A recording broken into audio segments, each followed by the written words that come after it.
The University of Sioux Falls gets its very own sculpture walk. The campus prison ministry discusses the recent tragedy at the state pen. And we take a look at local study hotspots. All this and more coming up next on College Week. From the Jeske Fine Arts Center on the campus of the University of Sioux Falls, this is College Week. With Brandon Sandoval, Stephanie Kurtz, and sports with Sarah Bettinger. Good morning. I'm Brandon Sandoval. And I'm Stephanie Kurtz. Thanks for joining us. So, Brandon, did you have a chance to meet Ben Arndt, the guest artist, when he was here? Yeah, Ken Arndt, actually. Ken Arndt, my bad. No, it's all right. He was a really wonderful guy, and we're interviewing him today on Crosstalk. It's going to be great. Sounds good. And we have a pack discussing the chaos of room draw. All always that, an adventure. Oh, yeah. The Downtown Sculpture Walk has extended to the University of Sioux Falls campus. Cameron Keys has more. USF students may have noticed something new around campus. That's because USF is now participating in Sculpture Walk. Cisa Cooper, an art professor at USF, was a part of bringing Sculpture Walk to campus. Sculpture Walk is part of the Downtown Sioux Falls Sculpture Walk network. Jim Clark began it about 6 years ago, and in the last couple of years he has extended it to what is now called Sculpture Walk Network, which means it's broadened out into other areas. Communities like Eau Claire, Wisconsin now has Sculpture Walk. Avera here in Sioux Falls has their own Sculpture Walk, as well as a community in Canada.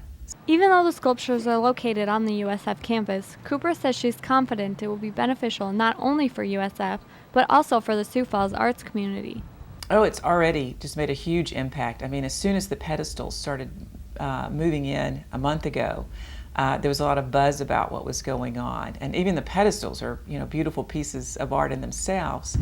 And now that we have the sculptures, we're hoping, and in fact, we're quite sure that we'll get a lot of foot traffic on our campus, especially during the summer months. So it'll just bring Sioux Falls art community into the Sioux Falls community at large. There will be a ribbon cutting ceremony for Sculpture Walk on Friday, April 29th in the McDonald Center. For College Week, I'm Cameron Keys. On April 12th, the city of Sioux Falls was shocked to hear 2 inmates at the South Dakota State Penitentiary killed guard Ronald E. Johnson in an attempt to escape. With more on how this affects students, here's Robert Bartell. Dennis Toome, the University of Sioux Falls campus pastor, has been taking USF students to the pen for many years now. Just this last semester, Toome took 50 choir members to the pen, something which has never really been done before. Toome says that events like this can take a toll on inmates, and the inmates lose a sense of fresh air that visitors bring. I remember one time an inmate just commenting about how when there were a room full of visitors, the place smelled differently. Well, it would, because you had a bunch of guys in a confined quarters. It smells like a bunch of guys. And then all of a sudden women wearing perfume and things like that. It literally changes the air in a room. And that inmates notice that, and so this is like losing a breath of fresh air. Since visitor rights have been suspended, the trip that was planned for April 15th was canceled. Danica Nash, who planned on going, was surprised by how much the inmates cared for the grieving family. One thing that really struck me was that Dennis said a lot of the inmates were sending cards and letters to the family of the officer that was killed, and it showed me how many people there want things to go well. For more information regarding prison ministries, contact Dennis Toome at dennis.toome@usiouxfalls.edu. For College Week, I'm Robert Bartell. Coming up next, College Week takes a look into local studying hotspots. Don't go away.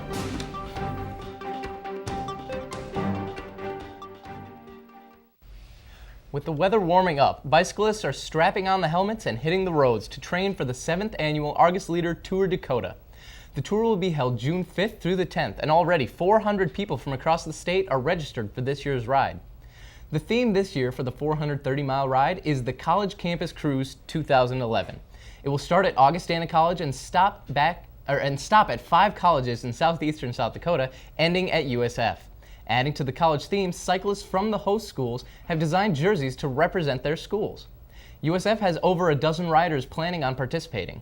The deadline to register is May 31st, and so anyone interested in riding can contact Amy Utek at amy.utek@usiouxfalls.edu, Bill Sofing at bill.sofing@usiouxfalls.edu, or visit www.tourdakota.com. As finals are approaching, students are beginning their semester review. With a look at local study hotspots, here is College Week reporter Eric Carlson. Coffee shops and students go hand in hand like peanut butter and jelly. I'm a nursing major at Augustana, and I have adult health and peds on Monday and Wednesdays. But just why do so many students find themselves in the coffee house? You get out of the school setting, and it's easier just to relax, and it's not quite so lonely, I guess, because you've got people, and the environment just kind of keeps me focused for the most part. Let's get together and really focus and study. I love the atmosphere here. It's awesome, and when I study at the library, I get kind of distracted because I see all my friends there. So if I come here, it's just a whole bunch of strangers, and I can actually focus. And what do the staff think of all the students? Personally, me, I wouldn't want to sit in a very quiet place and can't move. I feel like I'm in school.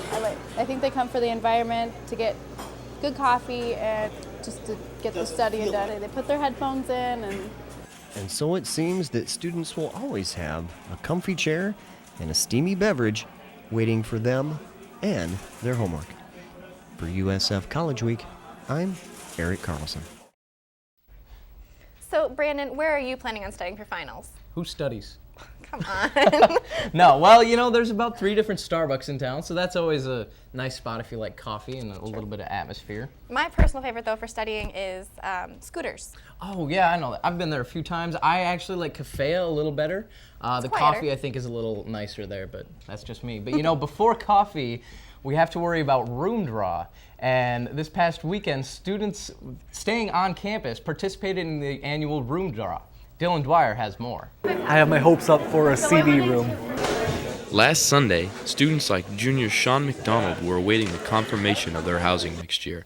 Head of Housing, Alex Heinert, says that room draw gives students the ability to have a choice in where they would like to live. Room draw is a chance for students coming in for next year to figure out what room they're going to live in, who they're going to live with, what space on campus for the 2011-2012 school year. McDonald says which dorms are most desired. So usually freshmen end up in just Burgess, Krusty, or GI, but with how some overflow stuff has ended up, I know there's been some sophomores placed in freshman dorms, and just Sullivan and CB just seem to be the popular ones that people want, and the ones that people really get nervous about. Heinert says how room draw was organized this year.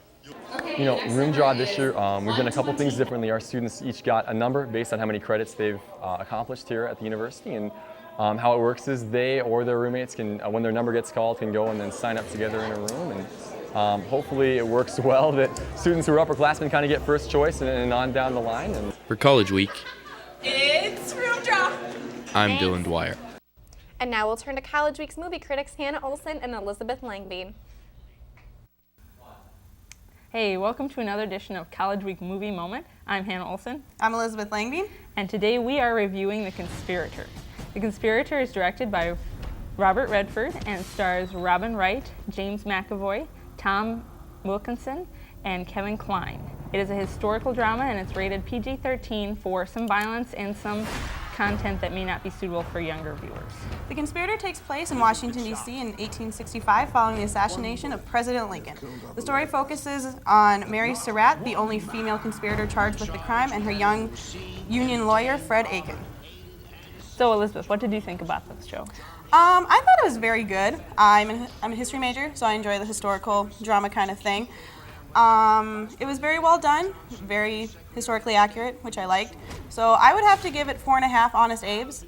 The only complaint I had was that I thought they could do the flashback scenes a little better, because I didn't always know it was a flashback. So maybe if they would have rippled the screen or done it in black and white, I feel that would have really helped the film. But only complaint I have. How about you? I too would give it 4.5 Honest Abe's. I enjoyed it a lot. It's a historical drama, so it's not going to be like a super action movie where you're just gripped to it. But I was very enthralled. Was very enjoyed the historicalness of it. I would agree with the flashbacks. That was a little unique, but I thought they really captured the time and the era well, and just the whole craziness after the Civil War, and just the quest for justice to be done, and kind of the concern that was going on at the time. So yeah, I enjoyed it a lot. 4.5 Honest Abe's there. So I think it's definitely, I would suggest everybody should watch it. It's a good movie, good show. Makes you think. Definitely. Okay, so that wraps up our piece here for Movie Moment. Check out The Conspirator, and we're sending it back to you in the studio. Coming up next, Kayla Burnside sits down with Broadway star Ken Ard on Crosstalk. Don't go away.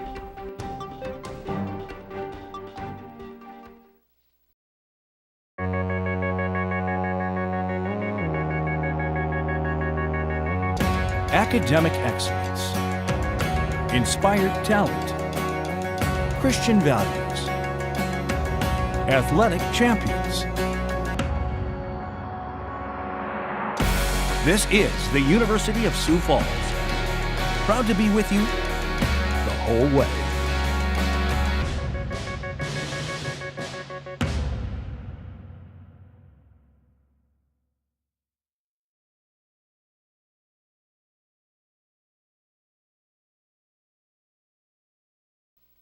Good morning and welcome to another edition of College Week. I'm Kayla Burnside, and today I have the extreme pleasure of interviewing Ken Ard, who is pretty much the Renaissance man of professional theater. Thank you so much for joining us today, Ken. Thank you for asking me to come up. It's my pleasure. Yeah. Well, can you tell us what you do for a living? Right now I'm teaching. I'm teaching at a lot of academies and conservatories, and even some what you call amateur schools. But I'm also a jazz singer at night.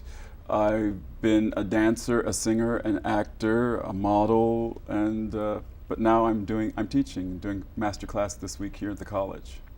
Well, it sounds like you keep yourself pretty busy. 24 hours a day. How did you start out getting into this business?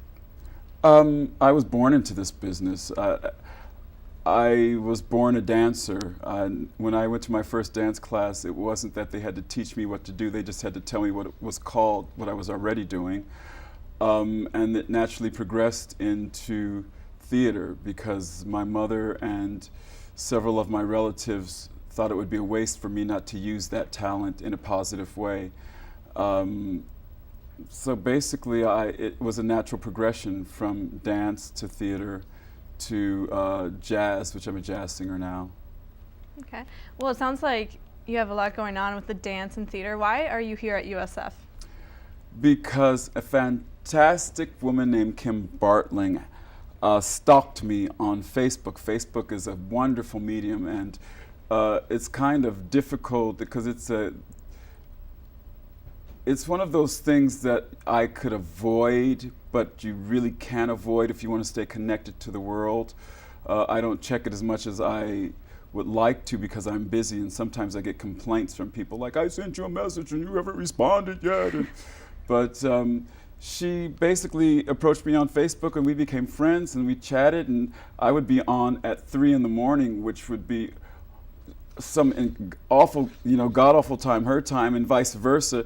And I would say, what are you doing up? She says, I never sleep. I was like, oh, I never sleep either. So we would chat back and forth. And she one day said, it would be so great if you could come out here, never thinking that I would. And I was like, make it happen. And we did. And that's how I'm out here. Well, it's a privilege to have you here with us, too. Oh, it's a lot of fun. You've been helping with the play, too, right? Yes. From Guys to Dolls, and you've been choreographing with them. So after you're all done here, what do you plan on doing next when you go back home?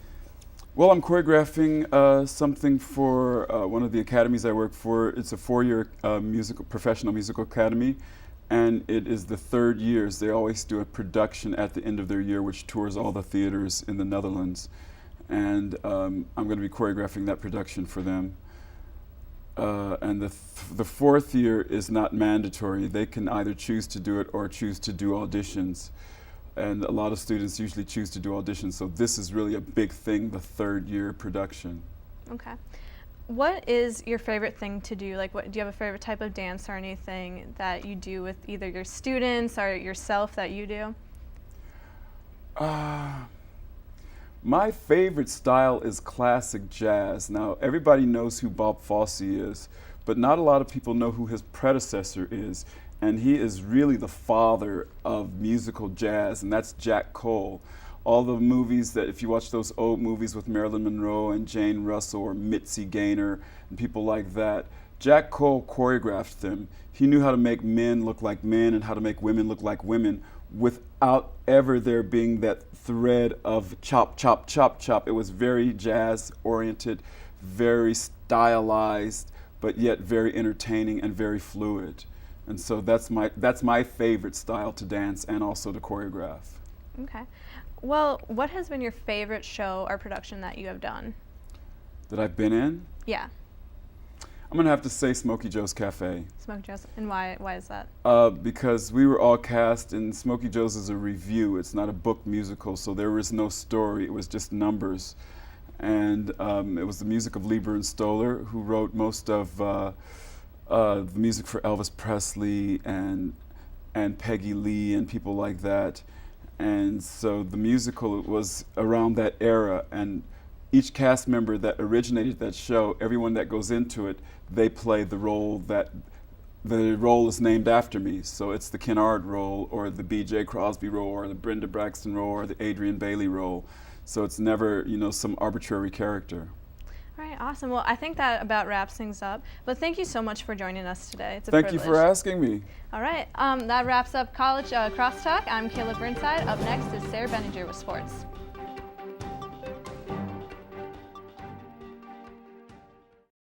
Oh, this is the life. Heck yeah, what are you doing on the computer? We're in Mexico. I can't miss College Week. You just got the hots for that sports anchor, Sarah Benninger. Oh, I can only imagine how great it would be to meet him. Cougars their second GPAC Conference Championship in the past 3. You are so beautiful.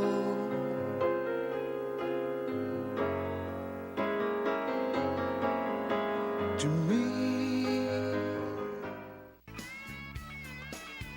Even when we're on spring break, all you can think about is College Week and that stupid anchor. A girl can dream, can't she?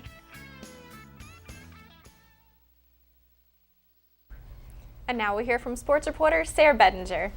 Sarah, draft's coming up. How your Broncos looking? Well, the Broncos had a terrible season in 2010, one of the worst in franchise history, so they're picking it with a rare top 5 pick, which I'm pretty excited about because I don't have to wait 4 hours for them to pick like I normally do. Right. But should be pretty exciting. I can't wait. All right, well, good luck to you. The 2011 NFL Drafts will be in prime time once again on Thursday, April 28th. The 3-day event will be covered by both ESPN and the NFL Network. And right now, the Carolina Panthers hold the top pick in the draft. They are expected to take Heisman Trophy winner and former Auburn quarterback Cam Newton. The Denver Broncos will pick second, followed by the Buffalo Bills, Cincinnati Bengals, and Arizona Cardinals. Now in Cougar athletics, the men's golf team was in action last week at the Iowa Lake Spring Invite, where they finished 7th. Brothers Cody and Derek Thompson finished on top for the Cougars, each tying for 11th place at 7 over par. They will now travel to Chicago for the Lewis University Tournament, which will take place Monday and Tuesday. With an inside look on how USF football is getting ready, here's College Week sports reporter Brett Gies. Though it may feel like fall outside, the USF football team is preparing for its annual spring game. A new season will bring many new faces to the Cougars, who are making the switch to Division II. Head coach Jed Stugart says the team will approach every game as though everything is on the line. We're technically feel like we're playing for a championship every week. You know, we're going to be playing some, even though we can't go in the playoffs for 1 year, we feel like we're playing championship teams like Northwest Missouri and Washburn and some other places, teams that have been in the playoffs. So, you know, we kind of treat it like every week we're on the national stage, and it's a great opportunity because every one of those wins will bring a lot of national attention. And that's one way that we kind of look at every week we've got another national championship to play for. Coach Sugert knows the importance of replacing leadership. With so many key players moving on from last year's team, Sugert says spring is where you find the guys who are going to step into a bigger role. That's something that you have to endure every year. It's just you have to assess how many of those key starters that you lose. And obviously gives opportunities in spring for guys to rise up and fill those holes. And so with the way spring football's gone, you know, we feel like we're seeing some of those guys stepping up, and you're always going to miss a guy like John Ryan and John Eastman, and defensively Brandon Kulistra and Dominic Stazinski and Joe Moen and Dan Schmeichel. I mean, the list goes on, and you just, you know, hopefully their leadership and guys that have played behind them see how those guys played, and they've got to step up and play at that level that those guys did. To get a preview of the new look Cougars, you can check out their spring game on Friday, April 29th at 6 p.m. at Sanford Sports Complex. For College Week Sports, I'm Brett Geese. Sarah, is there anybody new we should be looking out for then on the football team? Well, one guy that I know of who's coming in his name is Stevie Lewis. He went to Washington High School, much like some of us here, and he's not the biggest guy, but he's got a lot of heart. He plays linebacker. He's going to be playing kind of a linebacker safety hybrid position. What he played at Washington, he played on the line. He played linebacker. He played pretty much everywhere for Coach Hermanson. So he's a versatile player with great character, and I'm excited to see him play. All right, great. Can't wait to see it.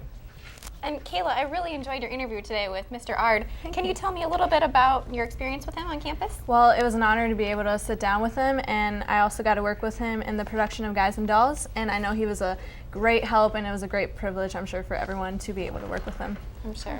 Thank you. Yeah. And that wraps up another edition of College Week. I'm Stephanie Kurtz. I'm Brandon Sandoval. And now we'll kick it over to a music video created by College Week's own Adam Verink and Lucas L.J. Delacruz. Enjoy.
Just seems so cold. When she was younger, daddy's little girl, but daddy ain't around, it's her against the world. Her best friend just gone from the present. Without him she'll be strong, she never got the message. A little bit confused, can't help it but be mad. She's yelling at the sky, why did you take my dad? Her world's crashing down, life just seems unfair. She's reaching out for something, but nothing's even there.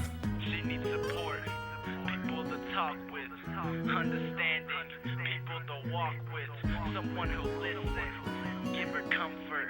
I wanna help her, I wanna tell her everything gon' be okay, everything gon' be okay, everything gon' be okay, I promise you. Everything gon' be okay, everything gon' be okay, everything gon' be okay, I promise you.